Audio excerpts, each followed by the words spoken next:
Hey everyone, how's it going? Hey, good afternoon. I got a new webcam, by the way. I'm working on some ergonometric kind of stuff. I don't even know if that's how you say it. It's ergonometric. I'm working on some of that because it's just really important with your neck and your back and all that stuff. I've realized like I'm getting a standing desk and I got a camera here, so we're gonna test this out. Let me know if it looks better. If it looks a little blurry to me, I don't know if it looks like to you, but. Is there an order? Yeah, standing desks. I have to get one. It's not an option anymore for me. I just sit down too much during the day, so I have to. Yeah. Anyways, it's gonna be fun because it's like I don't know too many music producers that have like a situation that you can bring it up and then you can bring it back down. I think it's gonna work out great. I'm excited about it. I hope you're all having an amazing start to your week. Opening up office hours here for business. Let's just go ahead and start answering some questions here. So putting up your hand, where is that? It's under, can somebody give her an assist here? Yeah, there we go. It's under participants. There we go. Yeah, you can raise your hand by just, I think, yeah, it's under, there's like more. No, that's not where you do it. I'm not sure where it is. Raise hand. Yeah, I'm not sure exactly where it is. It must be under participants though. Yeah. So we got a ton of questions I can see already. Let's just go ahead and start answering some stuff. Hey, Christina, you're up first. How's it going? I think I unmuted you here. No? Oh, there we go. Hey, what's up? Yeah, so gonna have a few questions here, kind of trying to make them organized. But yeah, so, maybe one at a time. So yeah, just kind of, yeah. Definitely. I know that I'm going through the Colab and the co-write. I know I've written this in the email to you as well. So I know that we had talked about dividing everything evenly between 3 people. And I would just wanted to confirm and kind of ask if the master split sheet is the best contract to use, or there's another contract besides that one that's kind of posted. Yeah, I'm not sure which master split sheet is up there. It might be mine. Let me see. Does anybody know if it's the one that I said I would share with everybody? Oh, okay. Well, if it's the one that I shared with everybody, I mean, I'm no lawyer, but I've been using that for the last several years. It covers all the bases. You may, if you want to be really, secure about it and make sure that it's watertight, you might want to have a lawyer take a look at it to make sure it's valid. But I mean, a lawyer friend of mine wrote it several years ago. I just tweaked a couple things to make it applicable to producing as well. So, it's there. I can't be held liable for anything that happens with any business dealings you use with it, but it's a good like starting point for sure. And I mean, it's just the one that I use. So, okay. It should be fine for people's purposes, but if you really want to be sure, definitely go have it looked at by somebody if you're wondering. Okay. And then And would you suggest that before we start like sending WAV files to each other, like should we like just best to kind of have these signed beforehand, or Um, as far as like, I don't usually sign that. I don't sign any kind of split sheet until like we actually have kind of a song going. But there's just so everybody knows, there's so many different ways you can go about this. You don't have to just use paperwork either. Like I am using a site called Audly, Auddly, which is like a digital rights. It's like digitally doing what you would typically do on a split sheet. The only thing they don't have anything like ironed out for yet is like the master splits, but the platform is awesome. You can literally just start setting ideas. You'll create a song. You'll get the contributors oh, on okay. it. You can start throwing some wave files in there, and they're just Okay. part of the project, like the song. And you can literally just track all things. You can put the PRO information in there. You can put lyrics in Uh-huh. there. It's pretty great. There's Yeah. other do this as well, but I'm using Audly.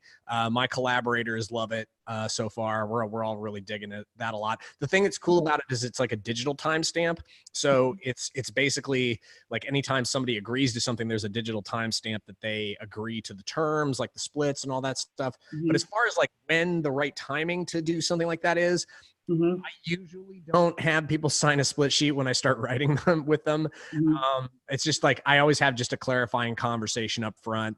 If my intention is to co-write something with somebody, let's say for example, it's like two other writers. If I have the intention of writing a song with two other writers, my intention going in is that it's going to be a three-way split across the board with the writing and the publishing. So Yeah. we all have that understanding. If I haven't had that kind of conversation with the people that I'm Yeah. working with, I'll always have that conversation up front, just so we're clear before we get started. You know, I'm really Yeah. excited to work with you today. I'm going to bring anybody who brings an idea in. I always like to say this too. It's like, it doesn't matter to me where the idea came from. I can be like, I could have like something that's mostly done, but I bring it into a co-write sometimes. I do this all the time, by the way. I'll have an idea that is mostly finished. I'll bring it into a co-write.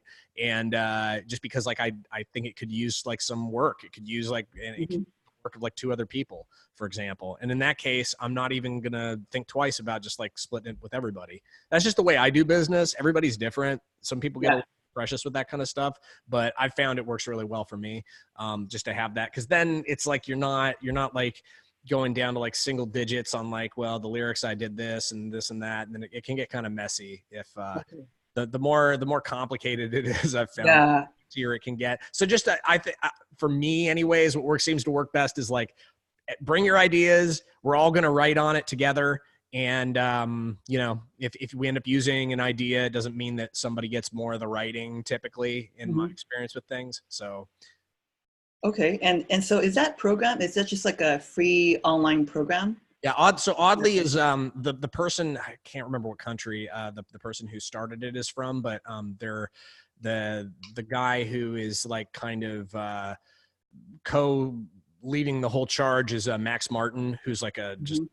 one of the biggest names out there in the producing world. So it's basically like a platform designed for music producers and writers by people who know what it needs. So it's pretty cool. Yeah, Sweden, probably Sweden. Okay. Maybe Australia. Okay. No, it's probably Sweden. But they're great. You can check out their site. I think I can't remember the name. There's another one that does kind of a similar thing to what Audly does, but I just chose to start using Audly and I love it. So I can't remember the name of the other one. It's Okay. so many of them out there, right? But that's a great thing. Like I'll tag team with that in like the split sheet sometimes, or if I don't have time to get a split sheet done, I'll just actually like lately I've been Yeah. doing mostly just Oddly, uh, Okay. and then I'll probably follow up and get paperwork on everything eventually once I get caught up a little bit. But the people that I would typically do something like that with are people that I've collaborated with in the past. Like I've got people that I write with all the time, and I know I don't need to like get a written agreement every single time Yeah. with them because the trust is already there, the Yeah. relationship's Yeah. already there. There's a part of this, just so Mhm. everybody knows. Well, once again, I'm not a lawyer, but there's a certain amount of this where it's like when you build relationships with people and you build good relationships with folks, you get to an understanding with things where not every single thing has to be like in writing, but it never hurts to have it in writing, because you never know when this situation you might need. For me, it's like sometimes just like remembering exactly what happens, but I always have my stuff in a Schedule A. So all the splits and everything like that on every single song. So I'm never like wondering what the split is on something, but there's some things that it does save a little time to not have to like do a fully written agreement every single time. And that's why, but I only do that with people that I know and trust, and we're already in the game. People that know it's like sync is their thing. Like, the types of folks that I work with for the most part on a regular basis are people that are already kind of on board with what, we're all like in it on like it being one stop and all that stuff. We don't really need to have a written agreement every time with that. 'Cause we already have that understanding.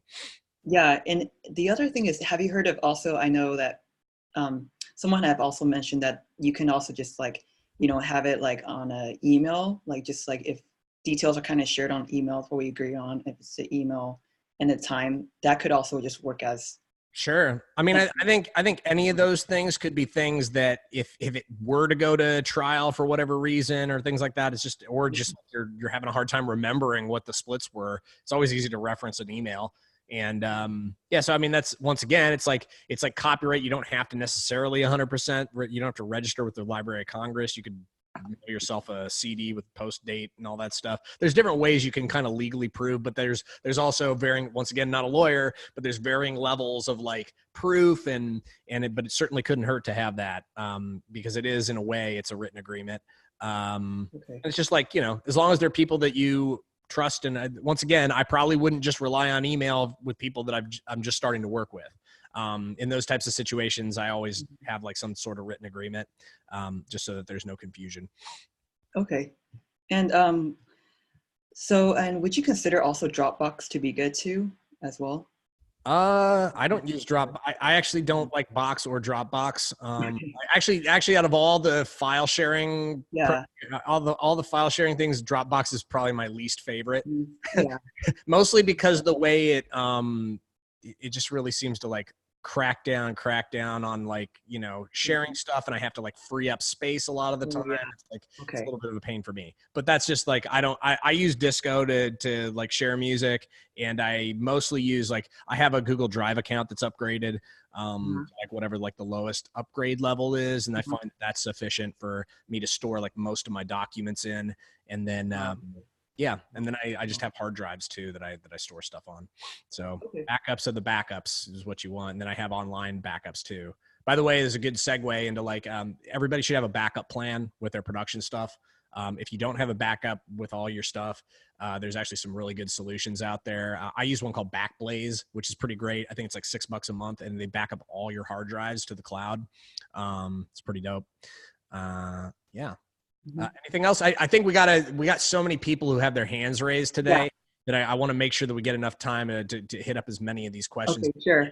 But thanks for the questions. If you have any other ones, maybe bring them next week. Thanks. You're welcome. Daniel, I see you there. How's it going, man?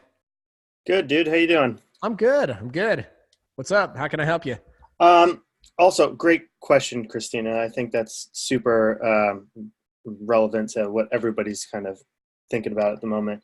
I have a friend related to this. I think the other site is songsplits.com, and I use that with some of my friends and stuff. It's very useful. That's the other one. So I don't know anything about Songsplits. It could be great too.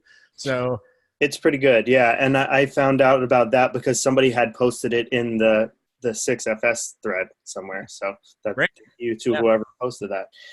Also, my same friend that I use that with, he at the end, he's a producer as well. And he, at the end of every one of his sessions for the day, it's hard to get people to do the split sheets before anybody knows how much they're going to put in.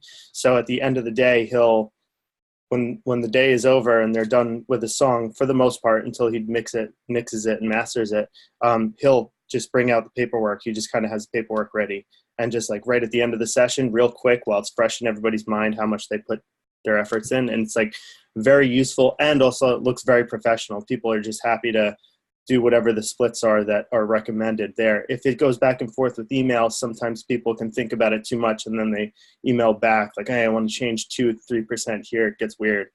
Oh yeah. Well, I definitely think you're onto something there.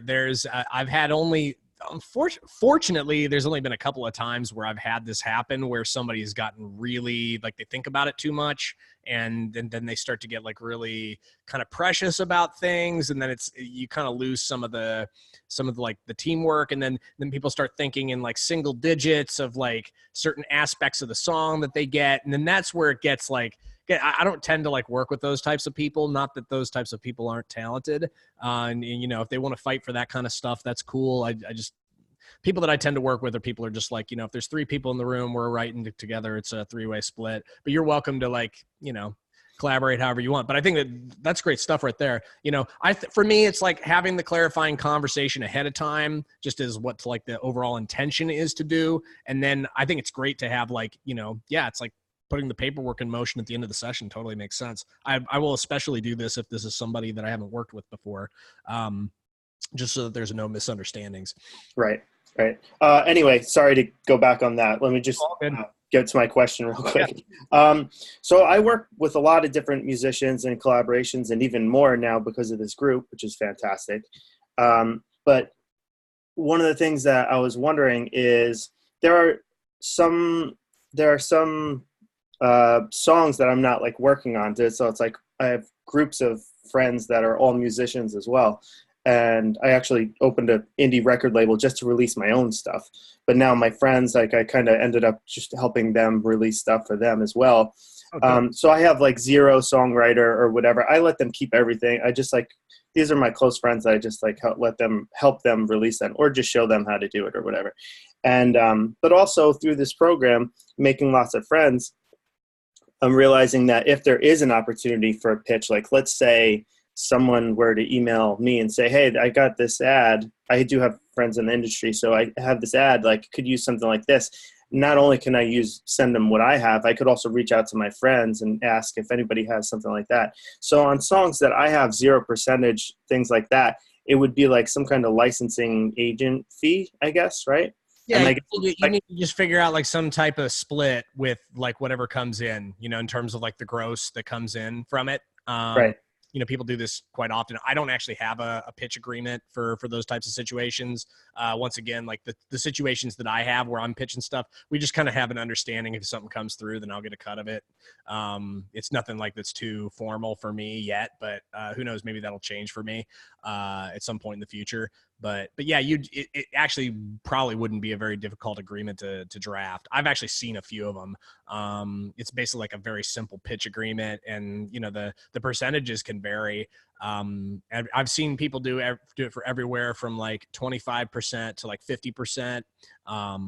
It all just boils down to like, you know, what you feel comfortable with asking for. And also it's just like, it just goes to show like the value of just having the connections and the access to the pitches is, that there's, you know, it's certainly something that you can negotiate with. And, yeah, that's cool. You have those connections, and, you know, it might be a good way for you to be helpful to other people and also, you know, do good business.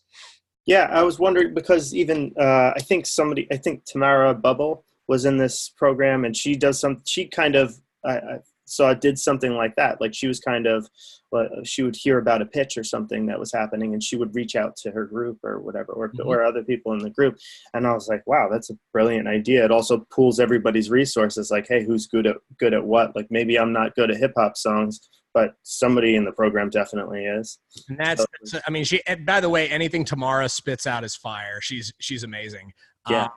I work with her a little bit. We're going to do a write when she comes back into town. She's in Atlanta. She's coming back into town in, I think December. We're going to do a write together, but, and we already have a couple tracks that we're in the process with, but she's great. And anything that she says in terms of like, you know, DIY, marketing, licensing, working as a team, she really knows what she's talking about. So, and I really strongly agree with the idea that like it's about really being resourceful and seeing that it's not, if you can have like a very limited, narrow view of the sync world sometimes, where it's like, I gotta pitch to this person my stuff and then get a placement. Sometimes it doesn't work that way. Sometimes it's like, I know somebody who needs a horn player for their project, and I help connect them, and then they just get me some session work or whatever. Or it's just a situation where it's like, I know somebody who has like some great tracks in this style, like maybe like a Taylor Swift kind of style or something like that. I know that they have a ton of stuff that would be really good to pitch. I'll just reach out to them and I'll say, hey, you got anything? I got this op, and I'd love to get you pitched on it if I can. And then you just come to an agreement. But it's like, I think having that willingness, it's like you become more than just like, you're more than just a content creator. You become like kind of a producer of things, and you become like somebody who's like almost like executive producing stuff and kind of like helping as a licensing agent. I feel like the more it will open more doors for you if you kind of start to see the sync world that way. I'm pretty sure that Kathy would agree with me that there's like a lot of different potentially open doors that you could walk through, and just ways in which you can be helpful to the industry and other people. So yeah, I mean, I just think it's great that you're thinking along those lines. And yeah, I'm excited to see like when you start pitching stuff, you'll probably get, it's also cool too, because then like people who, when you pitch stuff to them, they might not know, oh, well, I didn't know he could. I know he doesn't really produce this kind of music, but it seems like he's connected with some people who really know this kind of stuff. So he might be somebody who's good to ask in the future for this kind of music, or possibly even some other type of music. So I think it's a win-win for you, man. Cool. Thanks so much. I really appreciate everything. You guys are killing it. Thank you so much. Thanks. Glad to hear you're enjoying it. And thanks for the great questions as always. Everybody always asks such great questions on these. Have a great rest of your day, man. Let's go ahead and mute you and lower your hand. Let's see. German, I see you. I want to try to get to, because, well, you know what, actually, to heck with it. I'm going to see if I can just get through as many of these hands as I can. I'm trying to kind of keep mindful of people who ask questions every week, just so, you know, if it gets a thing where like we don't have enough time and people are always raising their hand for something, I want to make sure we get enough time. But let's just go ahead, German. How's it going, man? I think I unmuted you. I'm not sure why I can't hear you.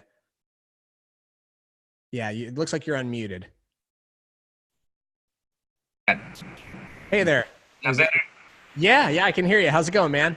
Not bad, man. How are you? I'm all right. How can I help you? All right, cool. Couple of really quick questions. Just the front and the back. What's the front? What's the back? Is the front the master? The back the composition? What is it? Well, the front end is usually, it's like the master sync fee is usually what it is. Sometimes you'll get what's called a performance buyout too. So the master sync fee, the music industry is so complex, and the business side of things is so complex. There's even some aspects of it that I still don't like 1,000% know for sure, but I'm pretty sure that most placements, this is my experience with things, that most placements that I've gotten with the front end of things that are like more substantial, what ends up happening is there's a split in the money that comes in up front between like the master owner and the publisher. So if you own like half the publishing on a song, but you also own half the master on a song, and they pay you a sum, you'll get, so there'll be half of a chunk of whatever money you get after they take out their money. But then it'll be split into like, it's basically like two sides of it. Half of it'd be like the master sync, and then the other half would be like, it's like basically publishing. It's proportioned out based on like how much publishing you have in the song. So that's my experience with that. And then sometimes they'll do what's called a performance buyout. Like there's some places like ESPN's a good example. A lot of ESPN stuff, they'll do what's called a performance buyout because they don't actually pay the PROs. For like, I don't know if they do this for all the songs, but they definitely don't pay the PROs for some of the smaller stuff. And what they'll do is, instead of registering a cue sheet with the PROs and paying whatever fee they have to, they basically give the artist a direct like performance buyout, meaning like, you know, instead of getting like the $100 on the back end that you might get on your PRO once they submit a cue sheet and all that stuff, instead of getting that, you'll get like $100 up front. They'll just pay you $100. You won't get any additional residual royalties if it ends up re-airing or whatever like that. But it's like, basically they give you a little bit of money. It's usually like, it's their way of saying like, it's probably not going to be that much on the back end anyways, and we don't want to deal with the PRO stuff. So we're just going to give you a little bit of money up front to kind of, so we don't have to worry about that. I'm assuming it's so we don't have to worry about that paperwork and that extra cost for them.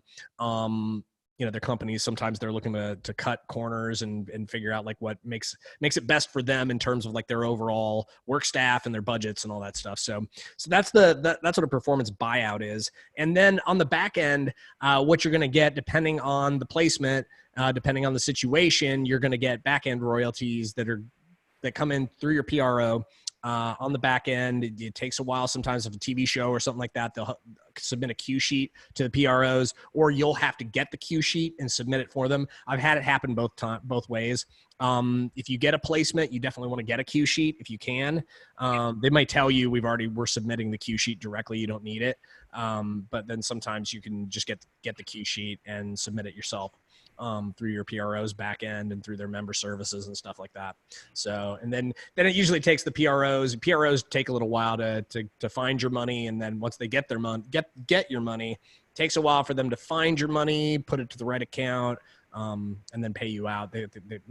ASCAP pays out like quarterly. I don't know what BMI does, but I would assume it's probably similar.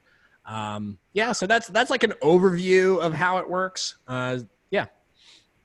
All right, and just very quickly, I guess, and then I'll hold on a few weeks before asking any more questions. But no, by the way, this is not meant to like, you don't have to ask a question for weeks. It's just like if in the future I notice that somebody's like asking a question every single week, I might just like hold off until a little later in the call, because like I just try to spread it around as much as we can here.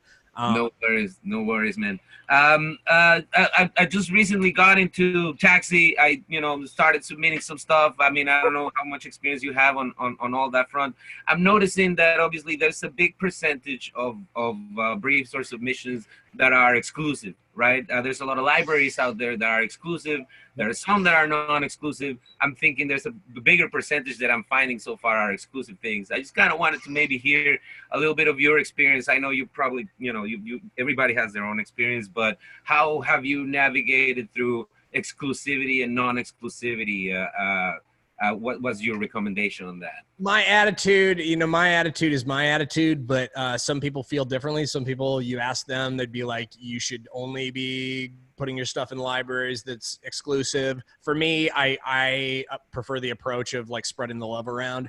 I prefer being kind of a free agent and being free to like submit some tracks exclusively to this library, submit some tracks exclusively to this agency, have a big pool of songs that are kind of floating around non-exclusive that I can constantly be pitching for stuff, and then non-exclusive libraries that all that big bucket you can put into different types of non-exclusive libraries and non-exclusive pitch people. I mean, Catch the Moon Music, we're a non-exclusive agency for the most part. We have a couple people that we have exclusive agreements with, but for the most part, everything we do is non-exclusive.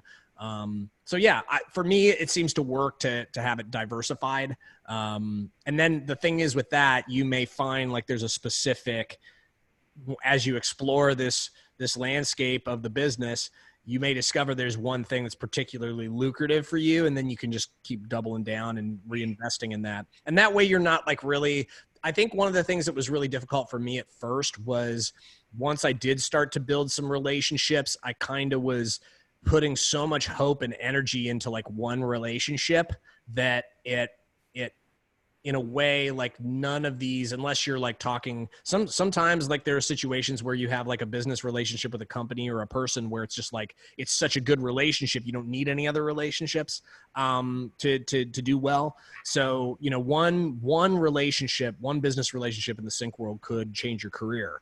But, if you're finding that you're not, I've always just found it's like, I was putting a little too much attention into a smaller number of relationships that I had. It was better for me to have like a lot of different aspects to what I was doing in the sync world. And now as a result, like, I'll get something that comes in from here. I'll get something that comes in from here. And I don't have to be worrying about like, is this company that I'm putting all my eggs in the basket for, are they really like delivering I've got 4 songs exclusive with an agency, and they haven't really done anything with them for 6 months. And I'm kind of wondering, oh, was that the right decision? Maybe it was, maybe it wasn't. Maybe 2 months from now, maybe later today, they'll call me and say I got a $50,000 placement. I hope so.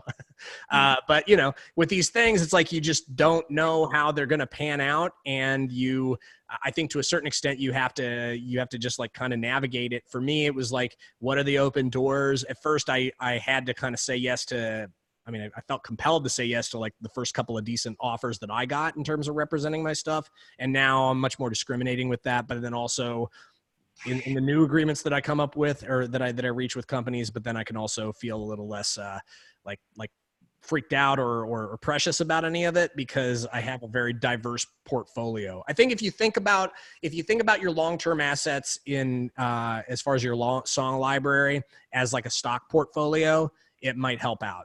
It's like diversify and put some you probably don't want to have all your stuff in one basket, but that's just what works for me. There's some people that they would rather just have like one solid relationship, and I can't fault them for that. I would say however you can succeed with it is probably the best answer with it. But until you get that, I would suggest trying some stuff out, see what works, see what doesn't work. Taxi's good because they'll give you like a few different things that are different scenarios and different stuff in there. Yeah, there are quite a few exclusive libraries. A couple of them, especially with Taxi, I know that a couple of the folks that they're really tightly connected with that send them briefs. A couple of the companies, I think one of them's Imaginary Friends. I have some songs with them, and but it's just like the companies that the Taxi aligns with. A lot of them are exclusive.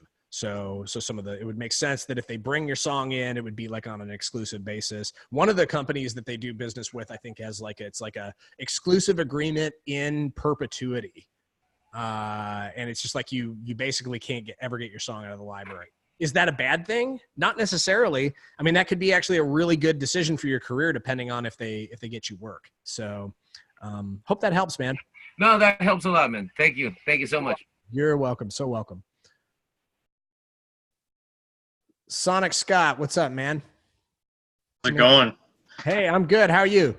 Good. Congrats on your placement recently. Hey, thanks. Yeah, it's fun. Like here's one thing that I want to tell everybody about this is that this was a song, by the way, that I did with actually they're just a couple of friends of mine, and we literally sat in the studio and did it really didn't take that long to put that track together. I think we had like 1 4-hour session and another session that was like maybe 2 or 3 hours, and we just kind of cranked it out.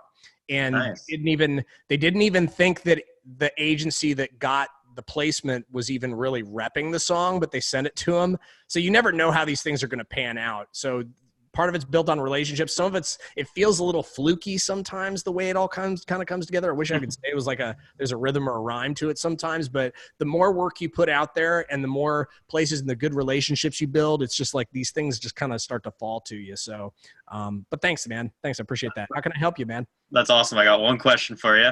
And so I kind of just wanted to let everyone know that right before this course, I actually had planned on coming down to LA. And so I'll be there in December till April. I'm from Canada. Oh, sweet. And so I'm looking for people to co-write with and just try to meet connections in the 4 months that I'm down there. And I was wondering if you had any tips on, while I'm down there, kind of being someone who's not from there, how I might be able to go about kind of finding co-writes and just meeting connections. Yeah, so I got a lot of friends who do this kind of thing. They come into town and then they leave town. They'll do they're just kind of writing trips and things like that. So here's what I'd say to that. Just from what I don't really do this so much. Maybe I should start doing writing trips. I'd love to go to Nashville sometime. But in terms of this, it's really just kind of, you could start to think of your calendar as an asset. If you start to think of your calendar as valuable time and resources that you're bringing to the table, you can literally just start to book out sessions with people that you want to write with. And as far as finding people to write with, you should just you know, there's all different kinds. Obviously, this group would be a great place to find people to potentially write with. There's all different kinds of groups, though. You know, you said you're going to be. I guess you won't be here for Taxi, the conference that they do in November. But there's going to be the Sync Keepers event. You'll be able to find people. But here's the other thing too. There's so many. There's a group called like LA Musicians. There's LA's got a Craigslist. The Craigslist for LA is really good for like music connection stuff. It's just a matter of like starting to network as much as you can online. Are you doing like pop or singer songwriter? Like what kind of music are you making? Are you pretty much strictly in rock and yeah, singer songwriter, but I want to create a band eventually. So okay, so singer songwriter / rock stuff. Maybe you should start looking at like Hotel Cafe. For singer-songwriter stuff is like a hotbed here in LA. All the up-and-coming singer-songwriters go there. There's 2 events that they do every week on the B stage of Hotel Cafe. One's called Monday, and I think that's what it's called. It's kind of a lame name, but basically it's like a curated open mic, and everybody who performs at that is great for the most part. Definitely. Looking at that list, and the Tuesday they do kind of the same thing. It's like I can't remember what they call the Tuesday night one, but they do post on Instagram what the lineup is, and you can literally just like if there's people, you can. I do that a lot sometimes. I'll just as I'm like scanning through Monday and Tuesdays, I'll just like look through the list, and some nights it's like half the people on the bill I already know, but like I'll go and like make it a point to like if there's somebody I don't know to at least like check out a couple of them to see if, you know, somebody I might want to work with someday. And so you can start to do research that way. Because, you know, there's a lot of talent here in LA. It's just about knowing where to find it. As far as like rock stuff, you could just look at some venues. I mean, there's tons of rock venues in LA. So you just like look up, you know, depends on if you want to collaborate with bands while you're out here. There's so many rock venues still on the Sunset Strip that you can check out, like Viper or, you know, I'm just trying to think. I don't really go to too many rock shows anymore. Mint does some rock shows sometimes. Just start to scan like who the actual performing artists are, and that's a good way. Then the other thing is like there's a Facebook group called LA Musicians that's pretty huge.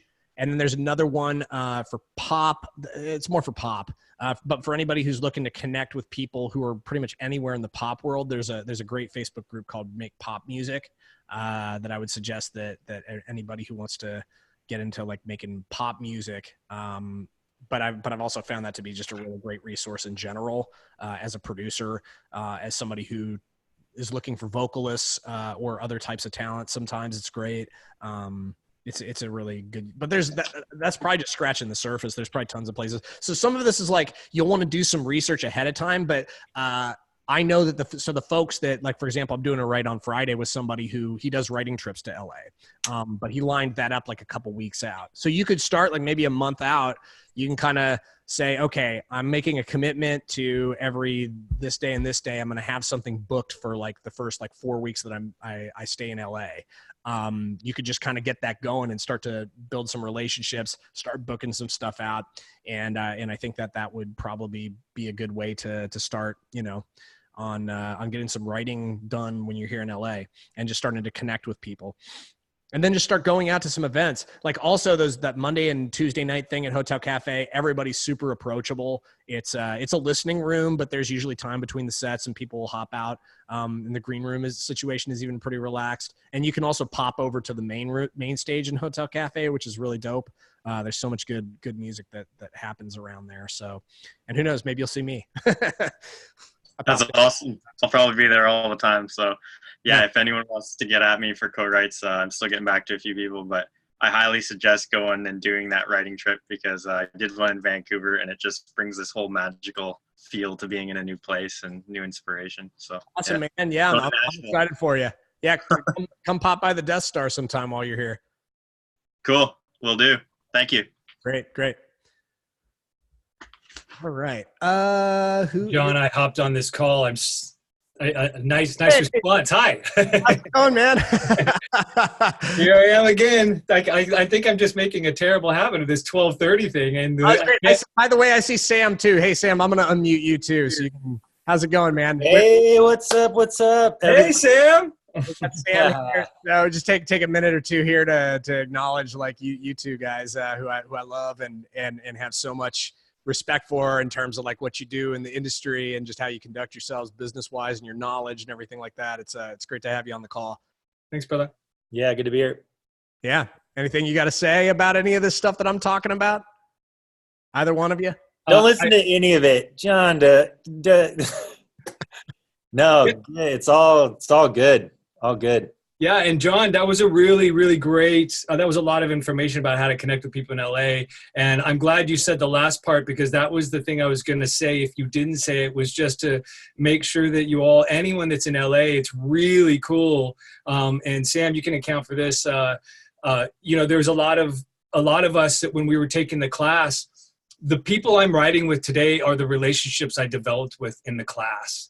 And that's so key, because you never know, any one of us are going to just go out there and be, I think we're all rock stars, but you know what I mean? Like the Tamara Bubbles, the Tamara Bubbles that are out there really killing it right now and a little farther ahead in that game from the rest of the students. It's just nice when you're working and you end up making those relationships early on, because those are the people that she's going to be turning to, and we're going to be turning to everybody else. And it's not a competition, but it's really nice when you develop these relationships now, when everybody's really vulnerable, you're all really hungry. I was doing producer and drum favors for people in the class because I just wanted to build those relationships, as opposed to, charging where we all kind of have to now. But that's really key is, definitely put out the word. Any one of you that come to LA, like John said, you're a month away, I believe. Just come out, make the calls and put it on the class, put them in the forums and say, hey, I'm going to be in LA. Any of my LA writers available? Let's hook up. Let's do a lunch. Let's all of us hang out. And, of course you're going to want those little individual rights. But just kind of gravitate towards the people that are really, hitting you back and saying, yeah, let's do this. Let's meet up for an hour over coffee and come up with some cool stuff. And you'd be amazed at where it all goes. That's where all my relationships came from. That's how 90% of my business today is because I did all that. I'm in LA, so I'm kind of fortunate, but the people that were reaching out and coming to LA, I definitely made an effort to hook up with them and, connect. Yeah, I'll throw in there too, if you're going to one of the events and there's going to be the speakers there and stuff like that. 2-3 years ago, went to the first ones that Kathy had. They were small. There was probably like 40, 50 of us like in the room, and she'd have a panel of speakers. And, you get all those feelings of like, oh, I don't want to bug these people, or you get a little nervous and stuff like that. But one of the things I did was just walked up and introduced myself. And I can say to this day now, I know Scotty, Mikey Myers, Tamara, there's like a whole bunch of writers I met, but then also there's a bunch of just industry people that I just worked up the nerve and went up there and introduced myself. And I don't think you need to be in LA to like have these like little moments of connections with people. So yeah, same thing. Just encourage you guys. You just got to do it. You just got to go for it. And you'll be so glad. It just little bits over time. Someone said the stock market. It's like the stock market. You're like making all these little investments, and then all of a sudden you end up with a song doing this and a co-write doing that and stuff like that. So yeah, thumbs up to all of it. Yeah, and sometimes the that little co-write there, or that thing there that never ended up doing anything, sometimes that the library and the relationships you build around it can actually invite new opportunity as well. In situations where you get, the more and more you do that, you keep rising up with each other. That's the other thing I wanted to talk about and just kind of reinforce too. Is just like, you never know, like you're sitting in an auditorium learning about sync stuff for like a weekend at like Sync Keepers or something like that. You never know who the person you're sitting next to is, and you never know where they might be in a few years. So it's like, really take this opportunity as you're all learning how to do this and how to navigate this world. Like, really kind of see yourselves as like you're the peers that are going to be rising up together and taking these steps together and climbing the ladder. And I can't tell you how many people that nowadays in my life are like really big parts of my business world that are people that were kind of starting out on the similar level to me. And then I've got a couple people that have just like, I've got one friend who's like working for Justin Timberlake, and he's kind of like grown. I almost yeah, I could definitely call a favor on him at some point. He's a friend of mine, but it's like there's certain people where they'll shoot through the roof, and then there's also some people that are not quite that high that are good like business partners of mine, and then I've also got a ton of people that are kind of at my level, and I've also got a ton of people that I work with that are like, you know, under me, whatever. There's no such thing as like underneath you. It's just, you know, your experience level and what you're doing day to day may not be like what somebody else is doing day to day. And I like to also think of these things as like, you know, I always try to pay it forward whenever I can.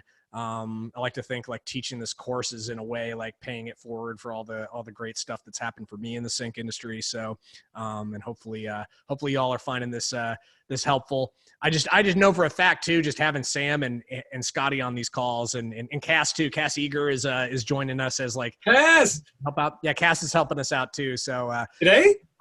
I don't think she's going to be on the call today. She's in Australia. I don't know how that impacts her ability to hop on the call, but we're going to definitely start inviting her to the call. She just started helping out with the group. Oh, she's one of my favorite people. She's so amazing. And again, there you go. Relationships built in the class. Like everybody's got this thing in common. And y'all don't be afraid to say hello to the guy or girl next to you. That is, you know, we're all sort of introverted in our own little sort of artsy musician ways. And that's the toughest part, is to just practice. It's the best place to practice when you're with an environment like Sync Keepers or the ASCAP Expo or any of those big places, Durango Songwriting Festival. Everybody is there doing the same thing. So just remember, there are no rules when it comes to, you know, can I say hi to this person? Just build up that courage and do it. You would be surprised. And I'll give you one example. At the ASCAP Expo, the last, it was a Richard Marx speech, and it was amazing because if y'all know who he is, some of you might granted his material, but he's one of the most famous songwriters out there, and he's so talented, and he's on more songs than y'all realize. And he gave an awesome panel, and I was sitting next to this girl, and I almost didn't say hello, and I just sort of out of the blue just went, "Hey, what's up?" You know, introduced myself, and there had to be 500 people in the room. It was packed. And she called me a couple months later, and she wanted to come out and write a song about Los Angeles, her experience there, but she wanted a genuine producer from LA to take care of it. So it was an instant connection. It was such a beautiful, like, wow, if I didn't take that second to say hello to the person next to me that was right there, you're never going to know what pot of gold lies at that end of the rainbow. So hopefully that's a little shot of encouragement to just, you know, get out of your introverted self and say hello. Absolutely. Amen. Let's keep going, man. Let's see. Eric, I see you there. How's it going? Good, John. How you doing? Oh, doing great. How are you doing? Very good. How can I help you? A couple of questions. These are about both pertaining to the whole master split you've been talking about. So I got two different scenarios. One, say you're an artist and you are trying to make an arrangement with a producer, or I guess it could be a vocalist, and you're promising them a piece of the master, maybe in lieu of payment or along with payment, but you're promising them a piece of the master as part of the arrangement to work with them. Mm-hmm. And then after you cut the song, you go ahead and you get a deal with an agency, which is going to take a piece of, you know, the master. Yeah. Is the person that you dealt with, say was a producer, is their cut coming out of your cut, or are you somehow reserving their piece before you make the deal with the agency? Well, the way it works with master splits is that the unless this company that you are working with to land the placement has an agreement with the other master owner, they're not representing their stakes in the song. So it would be your cut of it, unless there was like a situation where they had like an agreement with like all the master holders. So, you know, I mean, I had a situation very recently where it was like a placement that I got was done through an agency, and I'm a free agent right now. So I rep myself, unless it's something that I have some songs with different agencies, but that's a different scenario. This was a song that for me, I was a free agent at the time when the song was pitched. So basically they didn't take any of my cut at all. So as far as that goes, the company that is repping everything is going to, I had a deal directly with the production company, and then on the other side of the master, the company that represented the other master owner had an agreement with the production company. So, and they took probably took whatever licensing, whatever split that they were supposed to take. So it all just boils down to like the contract that you have with the company that you're working with. So if I signed a song with Catch the Moon, and Catch the Moon did 30% or whatever of for the sync split, but I already had, they take that 30% is only of my percentage of the song. In other words, if I promise 10% to a guitarist or something, Catch the Moon isn't concerned with that 10%. They're only dealing with my 90%. So Catch the Moon's agreement's a little different. So there's different agreements. So and this is the other very common agreement, is that you could have an agreement where it's like basically it's all like understood to be one stop, which means that like basically everything goes through one party, and then the company takes in all the money on behalf of everybody. And then in Catch the Moon's case, we will split payments sometimes for people, but it's just a flat, like, I believe like our standard agreement is 35%. So we'll just take a standard 35% off of like what we get in from the master, and then forward everything else on. If there's a publishing side of it, we don't take any of that, but everybody runs their different business a little differently. So that makes sense. That makes sense. It can get a little, like I said earlier, the music business is incredibly confusing and it's just very difficult to wrap your head around. Like every situation is a little different, I've found. And so there's a certain amount of it where, like, when the stakes get higher, you want to get, some legal clarity sometimes. And I've had those kinds of situations pop up too. But then you have like smaller dollar situations where you just kind of you just have to navigate it situation by situation. So, okay. So just to flip that, if you as a producer, somebody is contracting you to do a song, and you're making an arrangement saying, okay, I will, you're going to pay me this much and I'm going to get so much of the master. Now, you might do pitching on your own and they might do pitching on their own. Do you have any mechanism in place for assuring that you get your cut when they get placements?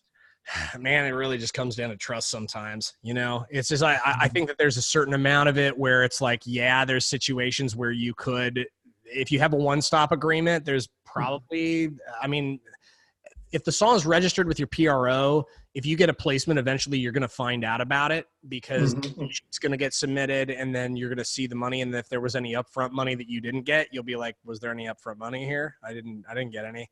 Right. So some of that is like, there's a certain amount of detective work you can do to kind of figure out with some of this stuff, but there's also just a certain amount of trust that's involved with this. And, it's a scenario where, sure, if you have like a one-stop agreement with somebody, for example, if I had a one-stop agreement with you, I could go down to like, the local trade show and they're looking for some music, and they could pay me $500 cash and I give them some songs to play with. And if I was an unscrupulous individual, I could just like not say anything to you at all and nobody would know the difference. Right. These types of situations, I'm sure that there's people out there that have had situations like that happen. Fortunately, knock on wood, I haven't had anything like that in my experience with things, but I don't know, man. It's just that what can you do? For me, at the end of the day, my reputation is by far the most important thing. It's my most important currency. And so I don't really concern myself too much with like, if somebody else wants to be, somebody else wants to do something that's not good, I just know I'm going to conduct myself. I can only focus on like what I can do, which is making sure that I'm like completely transparent about what's going on with the music that I'm pitching. And I think if I do that, then I can, even if sometimes the trust might be like kind of a dangerous thing to have sometimes in some situations, just kind of a blind trust in your business partners. But I think it's really worth having, because the business partners that would screw you over aren't really the kind of business partners you want anyways. So, and eventually you're going to find out about this. It's not like it's a small world. It gets smaller. Trust me, it gets smaller and smaller the more you climb. So like, and I'm sure too, it's like, if somebody's like doing bad stuff with you, they're probably doing bad stuff with other people. And, and this community does talk. So it's like, that's what I was saying. It's like, and Scotty, Sam, you guys want to chime in on this at all? It's like yeah, I have one thing for Eric. because you mentioned something about maybe giving a little percent to a guitar player, and that always again, being a couple of years into this and having a whole body of work, and also being a producer and having session guys I'm using all the time.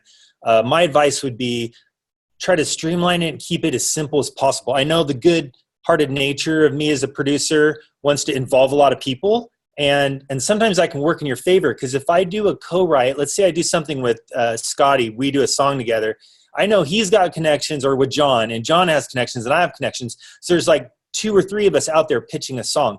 Now you get to starting to get that into smaller chunks, like you mentioned, giving a guitar player 10%. Right.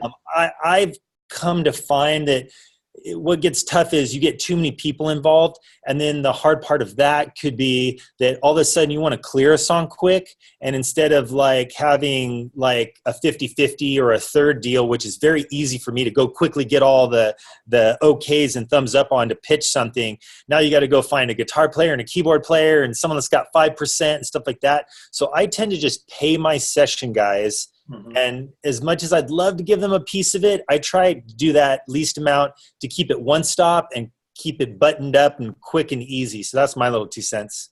I appreciate that. Yeah, and you know, to add that to Sam, usually what I do, and we all do this different, I straight up, and we talked about this last week, it was either last week or the week before, work for hires. Have everybody sign an agreement. I know John likes to do things on a handshake, but like I said, I sleep better at night when I get everybody to sign something. That way, if things get really crazy and we do 100 songs later, somebody wants to grab that song we did 100 songs ago, I can go back and I go, okay, I've got all my files in place for this song. I've got all my work agreements. I own the master. And sometimes in those work for hires, if you really want to give your guitar player that 10%, don't count him in as a part owner of the master. Put in the work for hire that you will give them 10% of, whether in perpetuity or a maximum benefit of X amount of dollars. I would definitely put a cap on it so that they feel like they're getting at least a fair cut. So let's say you pay them a demo rate of $100, $150, whatever. I try to pay my guys at least $150 because I think that's fair, and I feel like I can also write them out of the contract altogether. And there's so many hungry people that are going to take it or leave it. But that way, whatever it is that you all agree on, you put in that work for hire. So you're obligated with them, but for the sake of the metadata and pitching it to your supervisor, they're going to see Scotty Lund, 100% owner of the master. And just the less people that you have involved. In fact, I pitch less of my songs that have more than 3 or 4 writers on it. Right. It gets really, really complicated. And these days, man, they want to know that they can clear this. They want it fast because there's 100 other people in line that are starting to take over this business. And that's where you guys are. So just make sure that it's really, really condensed to the co-writers as much as possible, and that anybody else is just worked into your work for hires. And that's where the work for hire agreements come in really handy. So and then also they feel really good knowing that they've got an agreement in their hands, and it comes down to what John said. It's a trust thing. When you land that placement, pay them out. I got a couple singers that are getting paid out some stuff right now. It's not a whole lot, but they're going to get their maximum benefits, and hopefully we'll land a big giant placement and everybody will be happy. But at least they know that you're putting your best foot forward. And the last thing is that, forgive my swearing here, but people that don't pay out correctly, like if it's that $500 scenario that John was talking about, and they're out there taking the money, they're the ones that are going to have to live with their shitty karma later. That is a really, really quick way to get blacklisted in this whole thing, and you've just wasted all your time and energy and money. So yeah, make sure you're spot on with that, because you'd be surprised how many relationships are developed on trust. I've seen some folks on it, not necessarily in this not really in this group at all, but like in other groups, producers and things like that, like really go down in flames for bad business dealings. Oh God, yeah. Artists as well. Just like it gets to a situation where like, oh, we know this person not to work with this person because they did this and they did that. It's like, it's not a gossip thing. It's more like it's almost like a Yelp for like producers and artists. It's like there probably should be one, but I don't know. That seems like that would get kind of tricky though. Yeah. I mean, personality and work ethics and your talent go a long way. It really, really comes down to this. I mean, at the end of the day, who wants to work with an a-hole anyhow? Work with is probably the most, being fun to work with and being reliable and being honest are probably like the most important things. I mean, your talent is obviously you have to have talent, but if you have talent without those other things that I was just talking about, it's gonna be a lot harder for you because Yeah. to work with a jerk. Nobody likes nobody wants to work with somebody who's dishonest and or shady in any kind of way. And also what Scotty touched up upon was like really good. You can actually legally separate ownership of the master versus control of the master. So you can have complete control of the master, and just basically be the controlling owner of the master while still giving a percentage of anything that comes in from the master to whoever. So that's something you can legally draw up and have an understanding about. If it makes things easier, yes. Thinking, maybe that's something I'll consider doing more in the future. I don't really do that too much, but I've always, maybe I'm just a glutton for punishment, but I submit like tons of stuff where I had this project where I just finished it and I had to like literally submit cue sheets or metadata sheets for like songs that had like 5 or 6 different writers on them and stuff like that. And part of me was like, why do I do this? But the reason that I do it because like the teams that I run with are really great. And I love being able to feel, for me, I love being able to feel free to bring in people that I know are going to like elevate the thing. But then there's also situations where it's like, this is going to be like the money's not big enough. Let's just do it like me and you. And, or I'm just going to crank it out myself. And then I'll have complete ownership of it, and it won't be. To me, a certain aspect of that is like a business decision. It's like it's part of your like, how am I running my business? If you really start to think of your music creation as a business, which everybody should, who if they want to get into the sync world and make money doing this, you got to make every decision that you're making at least. Obviously there's creative decisions. There's decisions that add so much joy and beauty to your life in terms of the relationships and the friendships that you build through making music. But then at the end of the day too, you got to keep your lights on. You got to run a profitable business. And so each individual situation where you're getting into, you're going to, as you go along and you continue to build your library and start building your connections and get in a flow with all this, as you all will, if you keep cranking at it, you'll realize that these are business decisions that have to be made. So yeah, does that help? Thank you so much. It's awesome. It's awesome. Great. Thanks so much for the awesome question. And let's see if we can keep this thing going. Kristen, I see you there. How you doing? Hi, I'm doing well. Thank you. Yeah. I'm heading to the Taxi Road Rally soon, and it's my first convention of this type. I'm just curious, is there a preferred method of sharing music at these types of events? I know there's USB flash drives, or do people pass out business cards with download URLs? I just have a hard time believing that anybody would take a physical copy of anything now and really do anything with it. I don't know. Like I can't think of the last time somebody handed me something that was like I literally have a spindle of CDRs that I haven't used in like 3 or 4 years. I think it's kind of crazy, but it's like, sure. Like I think some people still have CD players, but you can't assume that. I think it'd just be better to have like a disco playlist or like some type of card. Just a card that has like a direct link to what it is you're trying to do. You can use a URL shortener of some type, or just buy a custom URL to forward to whatever your disco link. I know there's also those XR codes that you can like just scan into your phone too. Sure. I'm not the best person to ask about this particular question, but just because I don't do a ton of like, I do go to conferences, but it's more like I just like talk to people and it just kind of comes up and they'll give me their email address and then I'll just like send them something. So for me, it doesn't really work as much for me to have like, I'll just be like, you just get the conversation going. And then a lot of times you'll exchange contact information. You'll find each other on Instagram. You'll start up a conversation and kind of take the business, whatever needs to happen from there. I just don't really feel like having like CDs or like flash drives nowadays are really necessary. Just because like everybody's just, it's so much faster and easier to just like send somebody a disco or your website, like just send them your website, or just get their contact and get a conversation going. And by the way, for anybody, it's great you're going to Taxi. Taxi's great. They do this thing. I know they just sent out something where they're like asking for volunteers. And I actually did that one year where you just like basically stuff the bags. This is a little pro tip. If you want to get a really good opportunity to network with some people just to kick off your conference, come in a day early. I think it starts on Wednesday, and it's like Wednesday from like 12 to 4 or something like that I saw. And I did this one year. It was really cool. I met a couple people that I'm still friends with. But you basically bag all of the goodie bags that they hand out, and then they feed you pizza. But you're basically like, you're just doing this kind of super boring task for like 4 hours. And the only thing you can do is talk to other people and introduce yourselves and things like that. So for someone like me, where like, I think back at the time, I just was not like, I was not the like go out and like shake a bunch of hands kind of guy. I think there's a certain like aspect to that I'm never going to be, but it's actually like really easy for me to converse with people at conferences now. I don't feel nearly as awkward as I used to about it, but that was a really good opportunity. Taxi's great. They have a lot of panels, and actually the bar area at the Taxi conference, it's definitely a place that I like to hang out at a lot. Just because like it's just people like hanging out and talking, and you get a lot of good conversations. And you start going to a lot of these conferences, you'll just like start running into people at different conferences that you've seen in other places or the previous conference. You can catch up.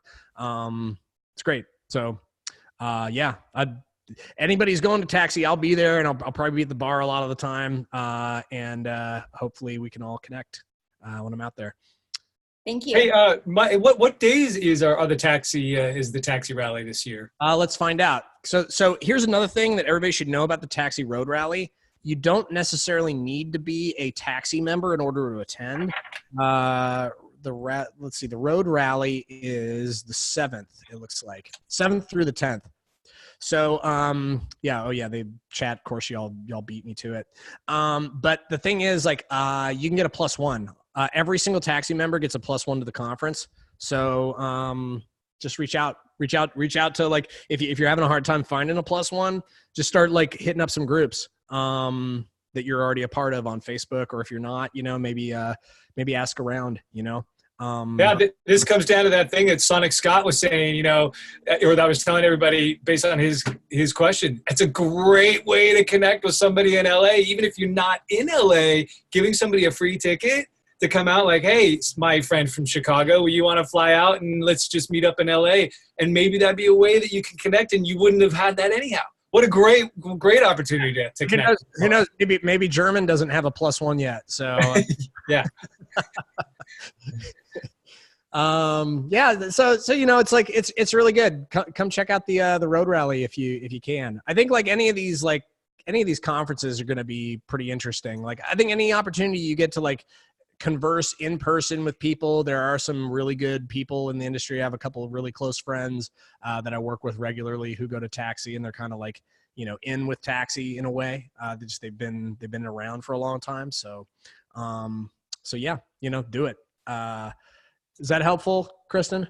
Yes, thank you. You're welcome. All right, so let's go ahead and lower your hand. Fabio, I see you there. Am I unmuted? You are. All right. Okay. Wait, can y'all see me? I can't see you, but wait, well, that doesn't matter. Hi, John. How you doing? Hey, congratulations on your placement, by the way. Hey, thanks. Yeah. It's so funny, like all the placements, sometimes they're like, oh, I would never watch that show, but I'm glad that they like the song, and it's pretty hilarious sometimes, but yeah, thank you. Thanks. No, you're our sensei, man. You're teaching us all, and I appreciate that so much. Okay, so I only have one question. I'm not gonna wild out, but sure. One question. So we're all talking about master splits and just like how the process kind of works before or after the creative process, like near that area. My question is, we were talking with Kathy the other class, and I asked the question about kind of like from a producer standpoint. I'm sorry if you guys aren't producers, but I'm a producer right now. From a producer standpoint, like me personally, I haven't really done many business transactions, like to cover all the bases and to, pay yourself accordingly. I've done a lot of stuff with friends and just for myself. So, you mean as like a producer for hire kind of situation? Yeah, basically, and I'm wondering when you began, what was your process for kind of making sure that you got paid for, producing? Did you do it? Sure. How did you arrange that? Was it before anything began? Did you get paid? Was it after everything? When I first started out, I mean, I think everybody, it's just like you have to earn your stripes to a certain extent. Like there's a certain amount of like, as you're starting to produce, like there's a certain amount of supply and demand, and like how your track record and all that stuff. So some of that is just dictated by like what your experience is. It's no different than any other job. Like you would probably pay. I'm trying to think of like a good example. Electrician wouldn't be good because you wouldn't pay like a electrician who's just starting out like less to do the job. But it's like, way it's kind of like that. It's like, I mean, I was doing a ton of spec work. Like when I first started out, I didn't really know what I was doing. So I had people that wanted to do stuff in the sync world, but there was no budget for it. And I was cool with that because I was like, I don't really know what I'm doing anyways. So it took me a little time to get rolling with that. But then, I think it's just, do you charge for producing just like artists or anything like that right now? I have not charged a single person that I've worked with yet. Well, this is a good thing that I just want to say to everybody who is a producer, who is learning the ropes and is getting to the place where they want to get. I think that at some point you have to start challenging yourself to ask for money up front. You really do, because otherwise we don't want to be doing this for free our whole lives. And also when you produce, like there's some of that can boil down to like producing for sync and having a common goal in mind. But sometimes there's all kinds of gigs that you can get as a producer in terms of like, just I tracked like some violin stuff for a Celtic album last week, and it paid really well. And I had like an hourly rate. I got paid an hourly rate. I paid the session violinist a fair rate for the time she came in. But the thing is, the point I'm trying to make is that like at some point I had to start like deciding what it was that I was worth and start charging accordingly. Otherwise, what was happening was that, like, I think you just start to build confidence with it. And then across the board, you'll know deciding what your rates are is like a good starting point. And if you have a hard time kind of figuring that out to start, you can kind of see like what people are in your area are charging. Craigslist is a great way. Actually, I wouldn't necessarily, I'd take whatever like is in Craigslist in your area, and I'd probably like bump it up like $25 an hour, just because like, it's like, you're going to look at a lot of people on Craigslist, like kind of pitching like bargain basement type of prices. And that's not what I'm about at all. Like I'm about like really putting like a time and attention into like every single thing that I do. So I know, and I feel confident that like, I might charge more than like this other producer who's in my same area, but I feel confident in what I'm doing. So I think there's a certain amount of like, as you get more and more confident as a producer, your rate will be able to go up. But at some point you have to start like by saying like, I do have a rate and this is what it is. So as far as like where it was starting for me, I mean, it was starting for me, like rates were starting as low. When I did start charging, it really was like flexible depending upon like who was working with me. But I think like at one point I was doing tracks for like $250 up front, which was like excruciatingly low for a producer in LA. But that's where I was starting. So who knows if that's like a place where you would start when you're starting to like produce and get some money up front for it. You should always have the like kind of open mind to do stuff on spec sometimes, but you also, going back to like you're running a business, do you have resources time wise and like just financially to be able to, you kind of always have to like measure the amount of spec work you're doing with like what you're actually bringing in and whether you can actually support yourself doing it. So does that help? I know it's all over the place, but just that's my experience. No. And Sam and Scotty, I'd love to hear your opinions on this as well. But that's just my experience with all this, is that it was a slow climb for me. And as I grew like more and more confident in what I was doing, I started to become like very confident in my ability to deliver what the clients were looking for. And then as a result, like my rates went up. Also, I ended up getting a manager at some point, which also really helped because I wasn't just negotiating on my own behalf. It's also, I think it's excruciatingly hard for most people to negotiate their best rates on their own behalf. But some people do it. So, I don't feel like I'm that person. I think I'm too humble when it comes to like what to charge. So, fortunately, I got a good manager who looks out for that. Oh, so you're ahead of us. That's right. You have a manager. Wow. Nice.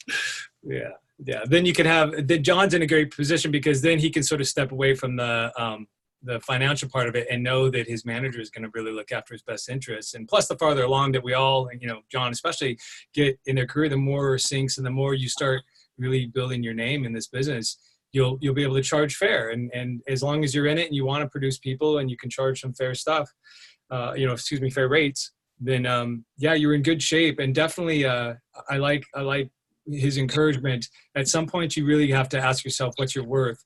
And it was interesting because my wife and I both, she's in the world of stunts, as some of you already know. She's really, really successful, doing really well now. But it was all because she did some very diligent networking like we're all doing here. But the thing that really caught both of our attention was we had interesting, it was a kind of a career coach. At one point, a good friend of ours did this kind of like a life coach, but for business. And the one thing he said, he said, "What are you guys worth?" And we sat there kind of looking at each other like, huh? We're worth $1 million. He goes, "Okay, well, great. So honestly, what is your hourly worth?"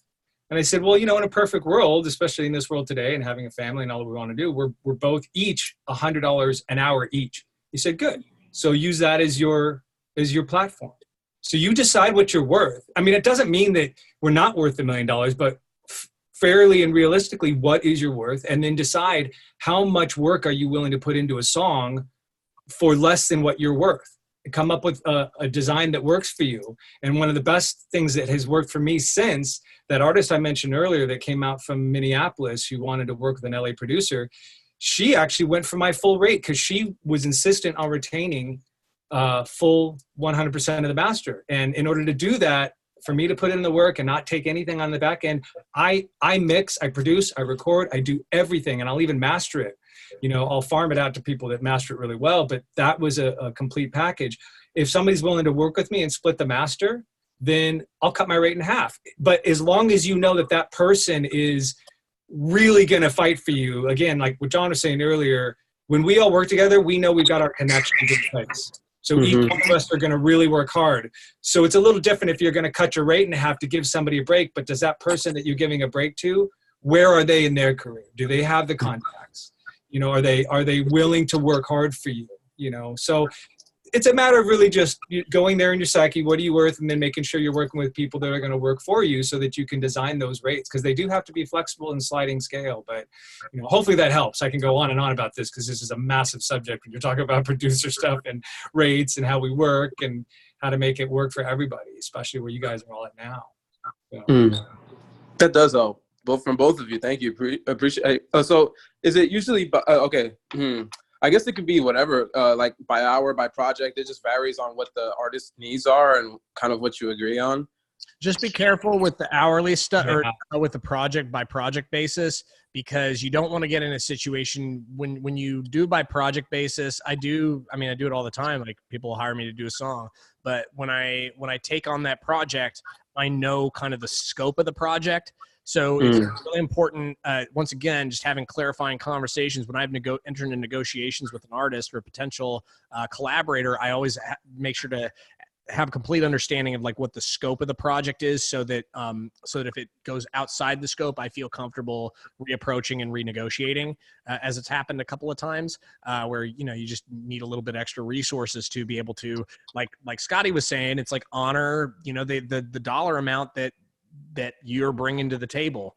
And there's a certain amount of this as well where like I like to think I'm pretty generous with like the amount of time I put way more time into it than I probably should sometimes. I feel like you really shouldn't be a producer if you don't have that attitude. It's just like, because everybody I know that's like super successful has that attitude. And know exactly what you're getting into. There's a big difference between when somebody wants me to produce a track and I know it's something and they send a couple influences and it's something that I can sit and write in a day or co-write in a day and knock it out in another day. That's a whole different rate scale than somebody going, yeah, well, I have this rockabilly tune and it needs to sound authentic and it needs to sound like, this band from back in the day, or if there's any sort of strings involved and they want live strings. The more we have to put into it and arrange, that rate's going to go up. And, not to confuse everybody, because that rate thing I was saying earlier, that was a hypothetical situation that my business coach was asking me. And I was thinking in my head, $1,000 a day. So I work about 10 hours a day. That breaks it down to about $100 an hour. So when I'm talking about, John's absolutely correct. I would just go bold and say, don't ever charge hourly, because that can just get really, really ugly really quick, because then you're feeling like, well, I'm putting in all these hours. And then the next thing you know, they owe you $3,000 for a song that took you, 30 hours, that they were expecting half the rate or however, you know what I mean? I don't like to throw out arbitrary numbers, but you get what I mean. Just be careful about that hourly. I definitely consent with John on that. Yeah. Okay. I think Fabio, was that helpful? Yeah, no, definitely, because I'm talking to an artist right now, and we haven't discussed like the solid amount, and she has a mixtape that she wants to do of 8 songs, and I'm like, I have no idea what to even charge her, or when to even charge her, or when to. 8 songs could be a huge project. So just make sure you, well, I mean, every producer has made, I know I've made these mistakes too, like where I agreed to do something and I realized, oh shit, it's way more work than I thought it was when I got to it. And sometimes you have to, I mean, if you have that understanding, you have to honor. I honored like a lot of bad deals when I first started out. And that was just what I had to do. But I learned from these bad deals too. But you might be able to avoid a bad deal altogether. Not to say that you're potentially going to go into a bad deal, but just be mindful of like the time that you're going to be spending on this. Like Scotty says, it's like part of this is just having confidence in what you do and knowing what you do well and what you can pull off in what amount of time. And if you're still feeling that out, it's probably not going to be 100% accurate. You know, the quote that you send out, it might be a little off, and you might have to honor, like, even if you have to put in a little extra hours, honor a bad, what's quote unquote in hindsight, eventually a bad deal for you. It's just like the way that I had to kind of learn. So best of luck with it, man. Thanks. Yeah. I think it's great. I think it's great you're at this point where you're asking these types of questions, because I think every producer reaches this point, and you are not alone, and you will navigate it. You'll figure it out, man. Let's see if we can do a little bit of rapid fire here the last 10 minutes. See if you can ask your questions. Ask your questions quickly. We'll do a little rapid fire with it. By the way, somebody asked about like how you ask a question. I'm just answering the hands that are raised in the participants here, which I believe is like in order of people raising their hand. So yeah, I'm just going to keep going down the list. Hey, Jared, I see you there. What can I help you with? Hey, what's going on, John? Hey, I'm good, man. What can I help you with? All right. Let me, I wrote my questions down so I can forget. If you don't mind limiting it to one question, I'd appreciate it. Just because I see a ton of hands. I want to try to get to a few questions. Yeah. I got you. Yeah. Well, I guess the question I'll ask then is, you mentioned that there are, within the one-stop agreements, there's also, and I don't know if these are separate things, but there's also some kind of agreement where you can designate permission for somebody to negotiate deals on behalf of, every writer or rights holder involved. Hypothetically, with those types of, with that type of permission given, is someone able to then submit that track, say, to like a library or something like that? Like, do they have permission to do those types of deals? Certainly, but the thing is that's different with libraries is that libraries each have their own like legal entities and their own contracts. So you might have an agreement with somebody. The one-stop agreement is typically one that you have the ability to pitch to a library, but as far as like that they would, that feels a little different to me. I always like when I'm pitching to a library, it's a little different than like just sending it to a pitch agent or sending it to an opportunity of like a direct opportunity. Or even an agent. Yeah.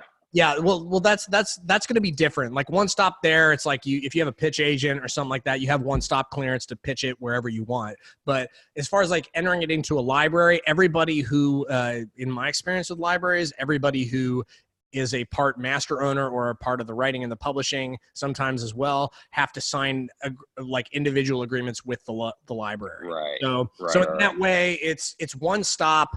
You could, but I would always like have a conversation with somebody before entering it into a library. Actually, I did this today. Like I have a really dope track that a friend of mine and I cranked out over a weekend, and we're starting to submit it around. And I was like, oh, let's try this library. And I just told her like what the main deal was with it, and she was totally cool. But I think it's like with the libraries, you have to kind of you have to have more conversations with your people, just because it's like they'll eventually, because you got to have that kind of understanding, because they're going to have to respond to paperwork from them.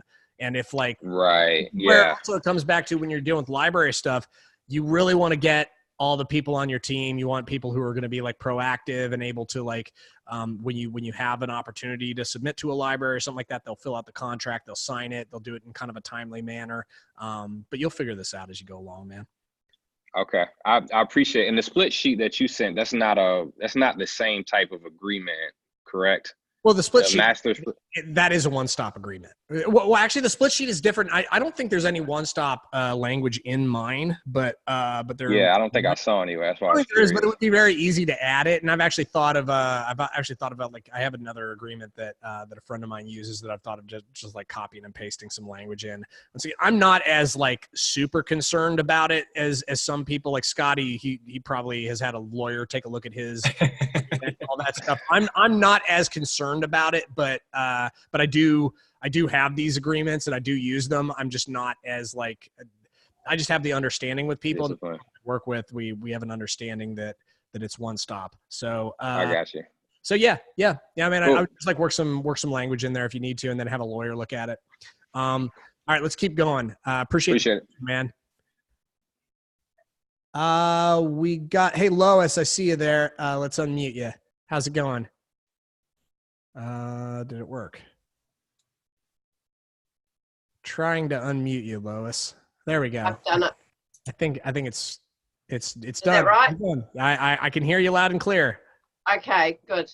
I'll try and get through this without coughing. I've had a laryngitis bug for the last 11 weeks, so sorry to hear that. I hope you feel better. It's not been fun. So my question is, this week I had the good fortune to have one of my songs from my CD put forward for a TV show. And I know that they always ask for instrumentals as well. My instrumentals have always just been like my backing track, which I use on for when I'm doing gigs as well. Okay. But this one is specifically actually had backing vocals on it as well. So I had to get the studio to take the backing vocals off. Oh, okay. Normally I can just send my backing track, but I had to actually get him to take the backing vocals off before I could send it through. Do I need to, for future reference, should I be looking at doing more production on my backing track,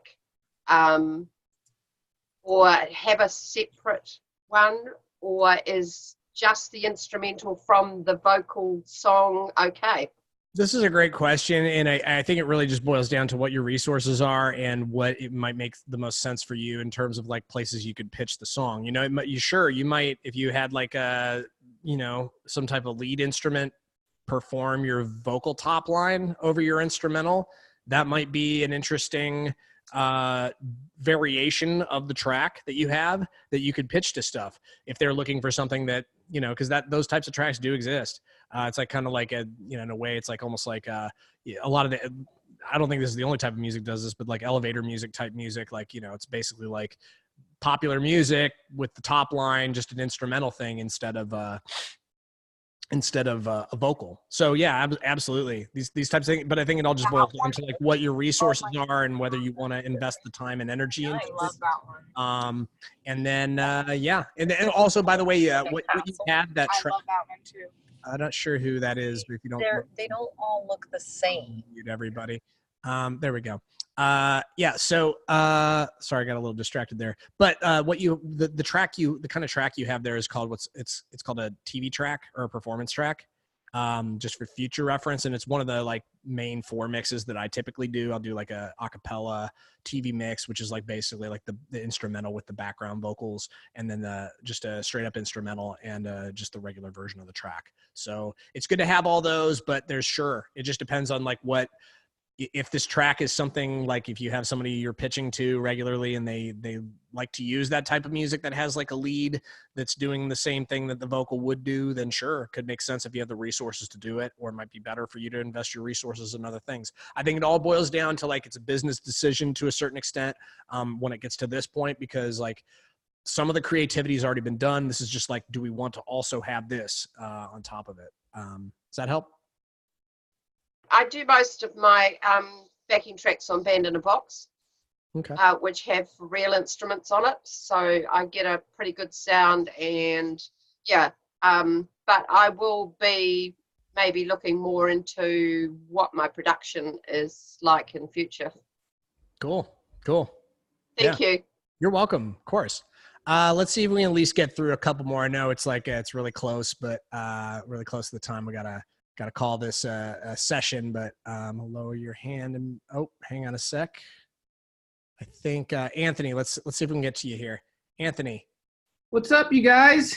Hey, how's it going, man? Hey, listen. So I have a completely different question, production question. So I'm looking to get like a bass that's not like super expensive. Do you guys have any basses that you would recommend, maybe in the $300-400 range for recording? I love my Jazz Precision bass. It's great. You know, Fenders are really great. Like the kind of middle of the road Fenders are fine. Like in my experience with things. Scotty, Sam, either you got anything to chime in? P-bass. Get a used P-bass. Is that the same as the Jazz Precision? Is Jazz Precision? That's what I was kind of thinking. Kind of. I mean, they have their differences, but you know, the P-bass is just standard and it works for everything, and it's been timeless. And you can get kind of an older P-bass and restring it, and I mean, it wouldn't take much to fix even something that's kind of beat up and broken. But yeah, a P-bass is great. I don't have what do I have? I think I ended up with like a Yamaha BB450. Like it's this old crappy bass, and I sort of regret it. And for the longest time, I always wished that I just got, you know, you're asking, and you might as well go get what you need and make it good. And that's just a great standard bass for just about everything if you're looking for that sound, you know. And so Jazz Precision or a P-bass? Mm-hmm. Cool. Yeah. Thank you. Of course, man. Of course. Let's get one more in. I see you there, Madeline. Let's unmute you. How's it going? Good. How are you? I'm good. Oh, hang on a sec. I think I muted you on accident. I think I unmuted you now. Okay. Can you hear me? Yeah, sure can. Yay. Okay, so I have a little bit of experience with Trello, but really just for a single project. So I am not used to really setting up intricate boards and things. And I've heard you're kind of a master, and I'm curious about your workflow. So, you know, like we've got a bunch of different things that we could potentially be charting, and like any recommendations on how to set that up, or like how to organize so that, you know, like we're getting reminders to get back with these music supervisors that we're getting in touch with at different times and things like that. How do we? Yeah, I just make boards. I mean, Trello boards you're talking about Trello, right? Mm-hmm. Yeah, I use Trello for pretty much everything. I should just upgrade to the Pro account because I've experimented around with the different plugins that it has. I'm not an expert in the plugins. I just mostly use my calendar, honestly. I don't really set like automated reminders so much. I just check my calendar every day and kind of do it. Do you use it for production too? Like if you've got different projects going, like I guess I'm really fascinated with what works for you because I don't want to recreate the wheel. Like I'd really like to start plugging into an architecture that kind of works. Well, I mean, this is just what works for me. Everybody's going to have a different, I have a project management background that goes way past, I mean, I worked for real estate companies and things like that. And I had to, and just like supporting web design projects and things like that. So I had a project management background going in. So you're the perfect person to model on, dude. I think well, so like I don't hype myself up anymore, but I just wanted to say like it's like that's the perspective. I'm not an expert at this, but I do have some background with it. What I found to be most useful for me as like a music producer and as a writer and as somebody who pitches, I have different boards for different aspects of what I do. Like personally, financially, I have a board that like keeps track of all my bill due dates and everything like that on like a monthly basis, on like a yearly basis. So that's just one example. The other thing is like when it comes to songs that I'm working on producing, I have like one that's like my top bucket. These are the things that I'm primarily focusing on. One of the, actually here's one thing that in Trello is really great is, and this is the only plugin that I really use across my boards is the one where you can limit the number of things inside any one list. And so what I do is I basically put a limit on the things that I'm really focusing my attention on to like 3 things. For like these are the hot ones, and the ones that I'm putting in like the far left, I organize it from far left to far right. And the far left bucket of songs that I'm working on are all songs that like they're either ones with like budget. I try to prioritize stuff that has a budget as much as I can, because like these are things that are literally going to contribute to my bottom line, being able to pay my bills, all that stuff. And also it's just like, I want to be doing more and more of that stuff. So I try to prioritize that. And so like that's on the far left. And then anything else that I'm working on, if I have an opening, I'll slide another like something that's more like a spec project or something like that. I'll slide some songs like further over to the left, and they'll kind of like, and then on the far right, I literally have a list. It's called Dead Horses. And it's all like stuff that I've either like people aren't in touch, or like that I've just kind of given up hope on like even getting started with it because of some kind of complicated reason. I always feel free to just throw something in there. And sometimes I'll just forget about it completely. And then other times, sometimes like, you know, a year will go by. I mean, I've had this list before I even got Trello, but like sometimes people will come back to me and they'll be like, hey, let's work on this. I'm like, oh, okay, cool. Let's get it done.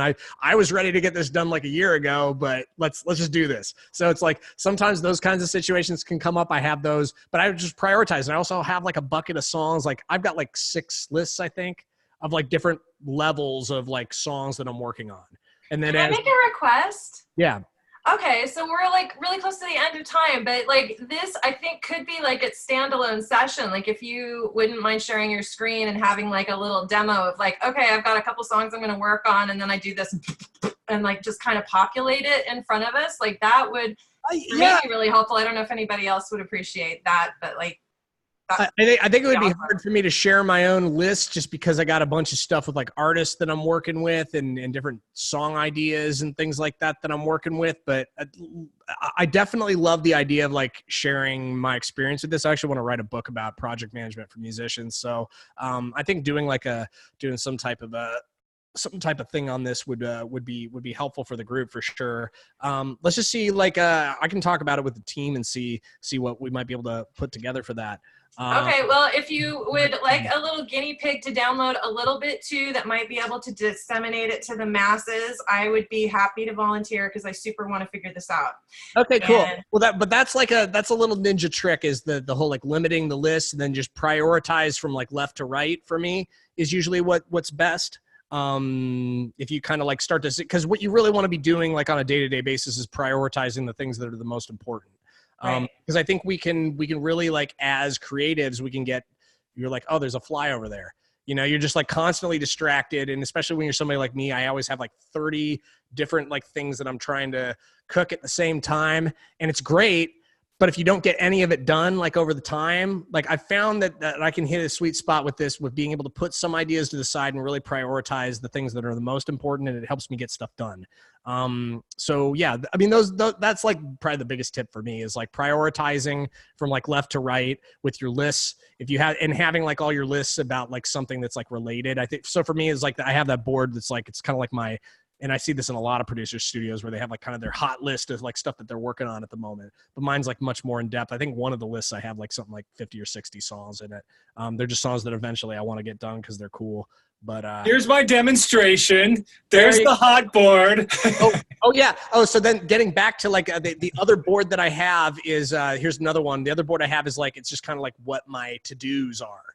Having a to-do board is really good. Like kind of like what's my to-do today? What's my to-do tomorrow or like the next week? I have it set up like today, weekly, and then I think I have like 3 months, 6 months, and then like kind of bucket list kind of stuff. So I have like several lists of that as well. So it's like, yeah, Scotty, I mean, your board, your like whiteboard looks amazing, man. Yeah, thank you. Yeah, that was cleaned up yesterday because it was maxed. And I thought, this is too stressful to look at. So I just put in green, everything, all the songs are highlighted in red. It's just so ghetto. I love this. But all the ones that are busy left to right, though in green, that's what I'm working on. Literally, those are projects I need to get done in the next 2 weeks.